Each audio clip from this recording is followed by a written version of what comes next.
Oi pessoal, a gente vai dar início agora à parte 5 da nossa disciplina falando sobre um tema muito importante que é a realimentação de amplificadores, né? É exatamente a realimentação que vai garantir uma operação mais estável do nosso amplificador, ela vai impedir saturações com tensões de entrada pequenas, principalmente em amplificadores operacionais que acabam tendo ganhos de malha aberta, como podemos dizer agora, muito elevados. Ela também tem alguns problemas, como poder trazer algumas instabilidades que não são vistas no circuito em malha aberta, né? A gente vai discutir isso tudo nessa série de aulas, né? Uma coisa importante é que essa vai ser a última sessão onde a gente vai discutir circuitos multistágio, amplificadores em si. Né? Na parte 6, que é a próxima sessão, a gente já vai começar a discutir osciladores, que distou um pouco sobre o tema que a gente vem abordando ao longo dessa disciplina, beleza? Então, a gente começa a nossa discussão agora falando um pouco sobre os conceitos de realimentação negativa. A gente sabe que é a realimentação negativa o tipo de realimentação que nos interessa, porque, como a gente já sabe lá de dispositivos e circuitos eletrônicos básicos, né, a realimentação negativa nos permite operar nossos circuitos em um ponto de estabilidade. Então, a gente consegue fazer, na prática, amplificadores. Já a realimentação positiva, ela já tende a fazer com que nossos amplificadores saturem, né? Então elas não são interessantes para se fazer um amplificador realimentado, já são mais úteis para fazer osciladores, que é o tema da próxima sessão, né? Então, o que a realimentação negativa pode trazer de vantagem para um amplificador? Primeiro, a gente consegue fazer com que o ganho desse amplificador, né, seja menos sensível a variações paramétricas, o que é muito importante, uma vez que os parâmetros dos transistores, né, e as tolerâncias de componentes, como resistores, capacitores, podem influenciar o projeto que a gente fez. Se a gente tem alguma forma, via realimentação, de minimizar os erros provocados por esse tipo de incerteza, a gente acaba tendo uma maior facilidade, uma maior confiança nos nossos projetos e um circuito muito mais estável, que é o que a gente quer, né? Eu também tenho uma redução de distorção, pode ser visto também como uma melhoria da linearidade dos nossos amplificadores, né, que a realimentação traz. Um exemplo muito clássico disso é a gente pensar nos amplificadores de potência classe B, que a gente sabe que tem aquele problema de distorção de crossover. A gente já discutiu que a realimentação ajuda a resolver esse problema. Por quê? Porque ela vai agora tentar melhorar a linearidade e eliminar o crossover naquele exemplo, né? A gente vai discutir esse ganho daqui a pouco de uma forma mais clara, beleza? A gente também vai ter algumas reduções de ruídos, né? Então, se o nosso circuito consegue capturar ruídos em alguns pontos, dependendo de como esse ruído é injetado no nosso amplificador, a gente pode, a partir da alimentação, minimizá-lo, né? A gente também vai discutir daqui a pouco. A gente consegue manipular ou controlar as impedâncias de entrada e saída, melhorando o seu desempenho, ou seja, fazendo com que o circuito se torne um pouco mais idealizado, né? Por exemplo, num amplificador de tensão, a realimentação tende a fazer com que a resistência de entrada suba, né? Então isso é uma coisa muito boa. E por fim, a gente tem uma expansão da banda passante do nosso circuito, beleza? Agora, essas vantagens normalmente são atingidas, né, ao custo de uma redução do ganho do amplificador. E isso é intuitivo, né, se a gente pensar nos circuitos com amplificadores operacionais que a gente estudou lá em dispositivos e circuitos eletrônicos básicos, né? Se a gente pega um amplificador que tinha um ganho ideal infinito, a gente colocava uma alimentação negativa, fazendo, por exemplo, um amplificador inversor, e obtinha um circuito com ganho menor, né, do que infinito, mas com várias vantagens, né? Então, beleza. Se a gente pensar na estrutura de um circuito realimentado, não difere muito do que se estuda em análise de sistemas lineares. É exatamente isso. Eu tenho um circuito de malha aberta, né, que eu chamo aqui que tem um ganho A, né, e um circuito de realimentação que vai ter um fator de alimentação, um ganho beta, beleza? Algumas coisas importantes, né, na hora que a gente vai discutir circuitos alimentados para amplificadores. Primeiro, que a gente assume que a malha de realimentação não gera efeito de carga, ou seja, ela não vai alterar significativamente o ganho do circuito de malha aberta, beleza?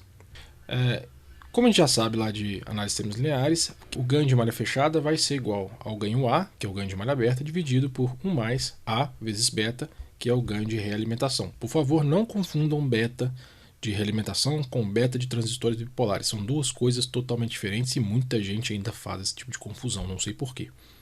Beleza? Então a gente tem isso aí. Algumas nomenclaturas importantes. A gente chama esse termo A beta de ganho de malha, né? Loop gain do inglês, né? E 1 mais A beta é chamado de quantidade de realimentação. Beleza? Então são termos que a gente vai usar muito ao longo dessa discussão que a gente vai fazer a partir de agora. Beleza? Algumas coisas interessantes é o seguinte: se a gente tiver um ganho de malha muito grande, a tendência, né, olhando pela equação, é ter um ganho de malha fechada que é aproximadamente igual a 1 sobre beta. Né? Se você for relembrar as suas aulas de amplificadores operacionais lá, de dispositivos, basicamente o que a gente faz quando a gente considera um amplificador operacional ideal é exatamente isso. Beleza? Outra coisa, né? Se, novamente, o nosso ganho de malha for muito grande, a gente foi escrever agora qual que é o sinal que entra efetivamente no circuito de malha aberta, ou seja, o sinal I igual ao sinal da fonte menos o sinal de realimentação, XS menos XF, né, a gente escrever essa equação, a gente vai encontrar que XI tem que ser igual a XS sobre 1 mais a beta, sobre a quantidade de realimentação, e se a beta for muito grande, esse termo vai dar próximo de zero. Né? E daí que eu estou dizendo que se o meu ganho de malha for muito grande, eu vou ter o meu sinal de entrada muito próximo do valor do meu sinal de realimentação. Né? Que se a gente lembrar de novo de amplificadores operacionais ideais, isso significa um curto-circuito virtual entre as duas entradas, né? Que a gente já está acostumado a ver. E o que a gente tira disso tudo? Né? Então, querendo dizer o seguinte: um alto ganho de malha vai fazer com que a malha fechada seja determinada pela sua realimentação, o que traz mais precisão para o nosso circuito. Né? Mesmo que alguns parâmetros do meu circuito de malha aberta sejam alterados, como por exemplo o beta dos transistores e por aí vai, a minha realimentação vai ficar um pouco menos sensível. Né? E como eu acabei de falar, esse ganho de malha muito grande também começa a trazer o conceito de curto-circuito virtual que a gente conhece lá de amplificadores operacionais. Sobre o ganho de malha, né, a polaridade do ganho de malha, né, se ele é positivo ou negativo, vai determinar também o tipo de realimentação. Por exemplo, ganhos de malhas positivos indicam realimentação negativa, ganhos de malhas negativos indicam realimentação positiva. Beleza? As melhorias trazidas pela realimentação dependem muito do valor do ganho de malha, né? E quanto maior for esse valor, mais ideal se mostra o amplificador, né? Mais idealizado ele se torna. Né? Como o ganho de malha aberta do nosso amplificador varia com a frequência, né? A gente já sabe disso, da sessão passada. Então, o ganho de malha, que é basicamente o ganho de malha aberta vezes um circuito de alimentação que é um circuito passivo na maioria das vezes, também varia com a frequência. E com isso, a gente tem o seguinte, que podem haver regiões de operação do nosso amplificador, né, onde a gente tem uma condição que faça com que ele se torne instável. Então, quando a gente vai analisar um amplificador em malha fechada, a gente não olha só por questões de ganho estático, não. A gente tem que olhar também se a dinâmica daquele amplificador respeita os parâmetros de estabilidade que a gente aprende lá em análise de sistemas lineares. Beleza? Então, esse é um ponto que a gente vai discutir no final dessa série de aulas. Bom, e aí vem a questão. Uma vez que eu tenho um circuito já pronto, né, um circuito realimentado, como que eu faço para analisar o ganho de malha, para estimar o valor desse ganho de malha? Existem algumas técnicas, a gente vai discutir aqui uma técnica mais direta, que é o seguinte. A gente vai usar uma metodologia onde a gente zera o sinal de entrada, a gente abre a realimentação em algum ponto, a gente vai aplicar um sinal externo XT ali, que pode ser tensão ou corrente, dependendo do circuito, tá? Então a gente vai aplicar um sinal externo no ponto onde a gente abriu a realimentação e vai calcular a resposta, né, que é esse valor XR, né, esse sinal XR, que o circuito vai dar também nesse ponto onde eu abri. Então imagina, eu abri meu circuito, eu tenho agora dois terminais, terminal 1 e terminal 2, vou aplicar meu sinal externo aqui no terminal 1 e vou calcular qual que é a saída no terminal 2, beleza? E se a gente olhar agora para esse circuito, o que eu tenho? O meu XT se tornou a entrada do meu sistema, então ele vai vir aqui XT multiplicado por beta, tem um sinal negativo aqui, depois eu vou multiplicar isso por A, e isso vai ser igual ao XR, ou seja, XR tem que ser igual a menos A beta vezes XT. Né? Então, se eu simplesmente fizer a razão XR XT, eu consigo estimar o meu A beta, né? XR sobre XT é igual a menos A beta. Joia? Então é uma forma muito simples da gente estimar o ganho de malha. Né? Uma coisa muito importante é que ao fazer isso eu tenho que garantir que a abertura da malha não vai alterar nem o valor de A e nem o valor de beta. Isso é um ponto importante e difícil de garantir para todos os circuitos, tá? Beleza. Agora, aqui um exemplo, né?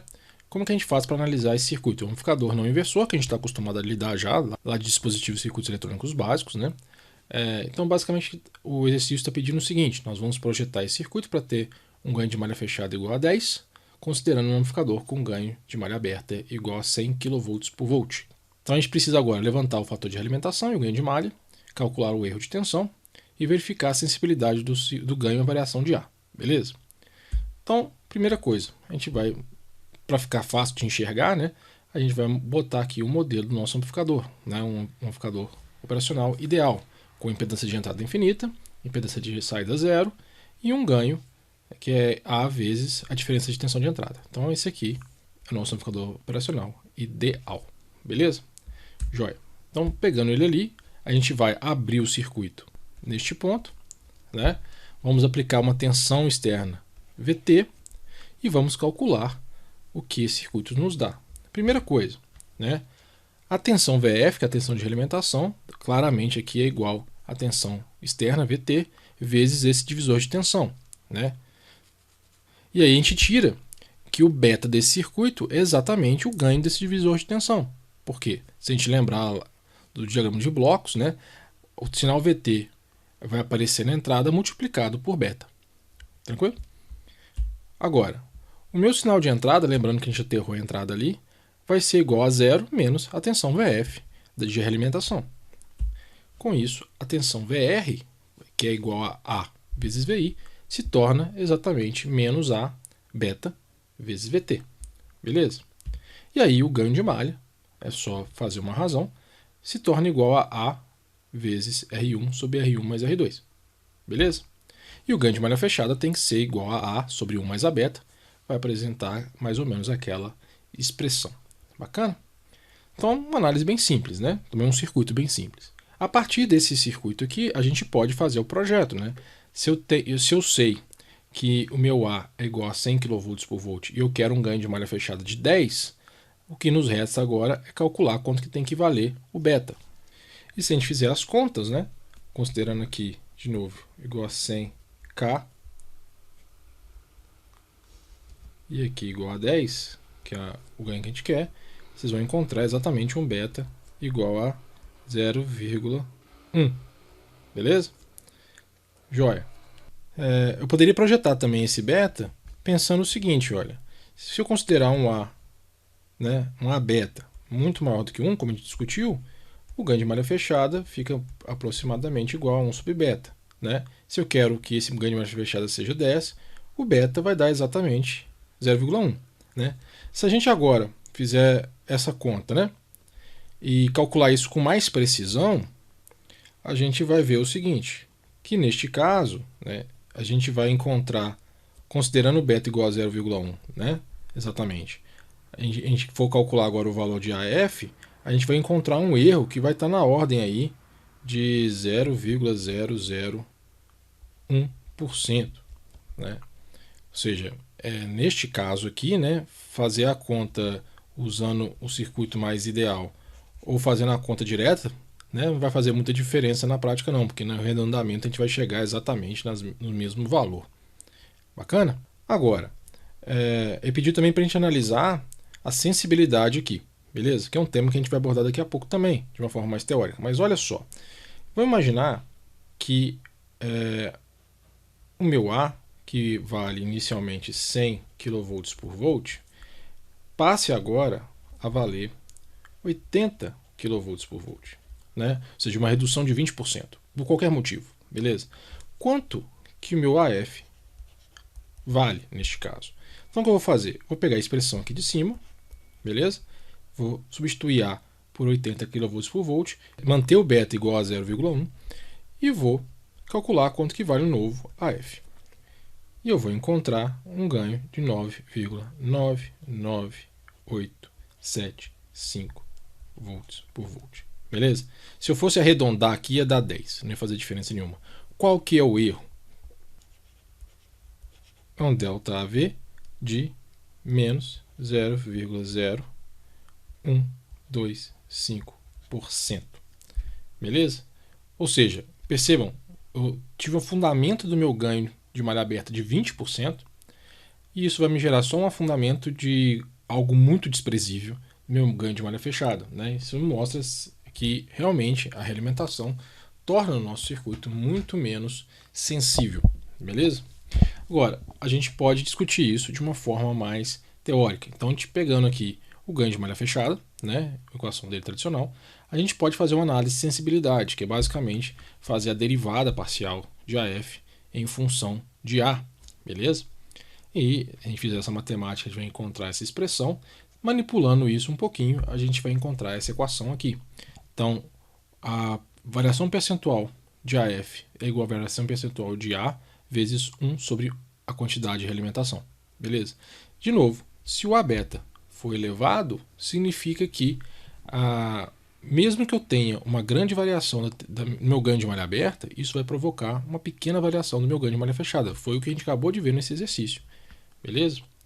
Então, isso é interessante, né? Mostra uma dessensibilização do meu circuito. Então, eu sou menos sensível a incertezas, variações paramétricas, variações por temperatura do meu circuito em si. Isso é muito interessante. E aqui tem um outro exemplo numérico também, né? Aqui eu estou com um ganho de malha aberta bem mais baixo, só para a gente ter uma noção. Né? Aqui eu fiz a mesma variação de 20%, né? Saindo de 100 para 80 e mantendo meu beta em 0,1 para dar, porque eu quero um ganho de malha fechada próximo de 10 mesmo. Né? A gente vê o seguinte, o ganho de malha fechada, neste exemplo, com ganho A igual a 100, é de 9,09, e quando meu A cai para 80, vai para 9. Então, uma redução de 20% do meu ganho de malha aberta provocou uma redução de algo em torno de 1% do meu ganho de malha fechada. Beleza? Percebam que, à medida que o meu A cai, o que vai fazer com que o meu ganho de malha A beta caia também, né, a minha independência se torna menor. Beleza? Esse é um ponto também. Joia? Bom, outra questão que a gente tinha comentado é que a realimentação provoca uma expansão da banda passante. Vamos provar isso matematicamente. Então, o que eu vou fazer? Eu vou considerar que o meu ganho de malha aberta ele vai ser algo que tem um comportamento de passa-baixas. Beleza? Dessa forma aqui. Como a gente tinha discutido, como a gente sabe que pode acontecer com a discussão da última sessão. Beleza? Agora, se eu pegar o ganho de malha fechada, a equação dela, e considerar que o meu ganho de malha aberta tem esse comportamento e substituir valores e manipular um pouquinho a expressão, eu vou encontrar essa equação, beleza? Agora, se você for olhar para essa equação final e comparar com um ganho de malha aberta, você vai ver que tem coisas semelhantes. Por exemplo, AM sobre 1 mais AM beta é um ganho e equivale ao ganho DC do meu circuito de malha aberta original. Se você for olhar agora com a parte que depende da variável de Laplace, você vai ver que o S está sendo dividido por um termo que é ωH vezes a quantidade de alimentação. E se você comparar com a equação primeira, você vai ver que aquilo representa a frequência de corte. Então, isso quer dizer o quê? Quer dizer que quando eu faço a realimentação, eu tenho um circuito também passa-baixas, mas a minha nova frequência de corte é igual à frequência de corte do meu circuito em malha aberta vezes a quantidade de alimentação, mostrando uma expansão da minha banda passante. Beleza? Se eu pensar no circuito agora do passa altas, né, eu posso fazer a mesma manipulação matemática e vou encontrar uma coisa aproximadamente igual àquilo. Né? No caso de um polo inferior, num passa altas, o que eu vou ter é uma redução da frequência de corte. Beleza? E pensando num circuito passa faixas, né, na hora que eu faço a realimentação, o que eu vou ver é aquilo ali. Aqui eu tenho as minhas frequências de corte inferior e superior originais. Na hora que eu tenho a minha realimentação, eu tenho uma redução de ganho, né? E eu tenho uma expansão da minha banda passante, que agora vale isso aqui tudo, né? Mais ou menos na mesma proporção. Beleza? Lembrando que aquela figura de mérito, A vezes BW, que é aproximadamente constante. Aqui vale a mesma coisa. Beleza? Então, a realimentação melhora a banda passante. Sensibilidade a ruído, né? Coisa importante, né, que o Cedra não deixa muito claro. Não funciona para todo ruído. Né? Existem ruídos que podem ser capturados pelo nosso circuito onde a realimentação não pode fazer nada. Um exemplo é você dar o azar de ter um ruído sendo capturado na sua entrada. Ele vai ser amplificado junto com o seu sinal e não tem nada que você possa fazer. Beleza? Caso ele seja capturado em algum outro ponto dentro da malha de alimentação, pode ter uma vantagem, né? Vamos dar um exemplo aqui do ruído na saída do circuito. Então, tem meu circuito muito bem projetado, mas na hora de fazer a saída dele, né, eu tenho a captura de algum ruído, né? De onde ele vem não importa. Bom, então vamos fazer essa modelagem aí. Então, estou somando um ruído Xn ao meu circuito, né, e isso vai ser inserido na minha malha. Se eu fizer a matemática agora, o meu XO é igual a Xn mais o A vezes Xi, né, onde Xi nada mais é do que Xs menos Xf, que é beta vezes Xo. Beleza? Manipulando essa expressão, vou encontrar exatamente isso aqui. Percebam o seguinte, que o meu sinal XS ele vem amplificado por aquela expressão que a gente já conhece de circuito em malha fechada. Mas o meu ruído Xn ele vem, na verdade, dividido pela quantidade de alimentação. Se meu ganho de malha é grande, significa que eu estou reduzindo a importância do meu ruído na saída do meu circuito. Beleza? Então a gente tem uma influência do ruído reduzida. Então a gente tem uma vantagem que é a redução da distorção. Como exemplo, vou fazer o seguinte: considera um amplificador que tem uma característica de transferência não linear e que isso, obviamente, vai provocar distorção na saída do meu circuito, se fosse um circuito malha aberta.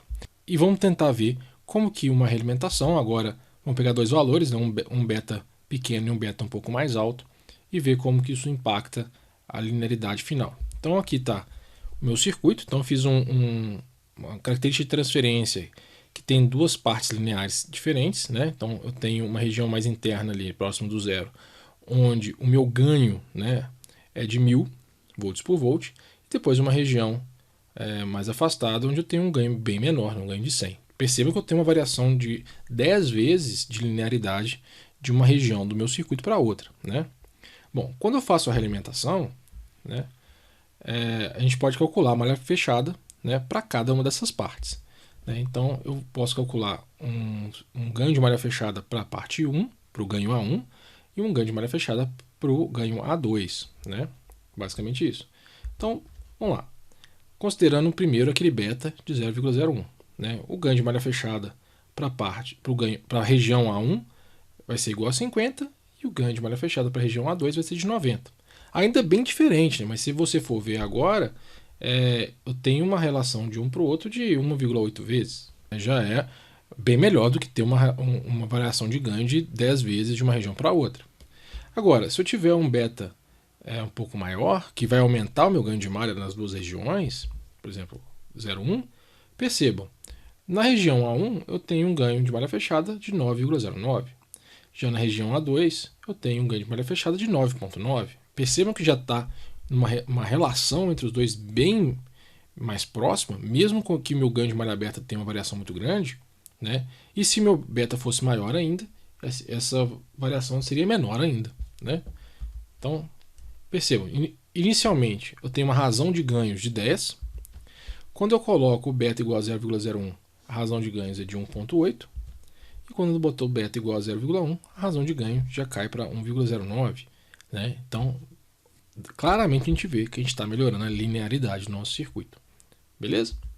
Então, gente, para a aula de hoje é isso. Né? O que a gente vai falar daqui para frente? Então, entendendo que a malha fechada tem várias vantagens, a gente vai tentar entender agora como que ela pode ser usada para definir tipos de amplificadores, né? Onde a gente sabe que a gente tem 4 tipos gerais de amplificadores, né? Tensão, corrente, transcondutância e transresistência. A gente vai entender como que a alimentação vai definir isso e ao longo dessa série de aulas a gente vai fazer uma análise de realimentação para cada tipo de amplificador que a gente pode construir, beleza? E vou tentar também dar alguns exemplos para a gente entender como identificar essas realimentações, que talvez seja a tarefa mais complicada dessa sessão. Beleza? Então, um grande abraço, até a próxima aula. Tchau.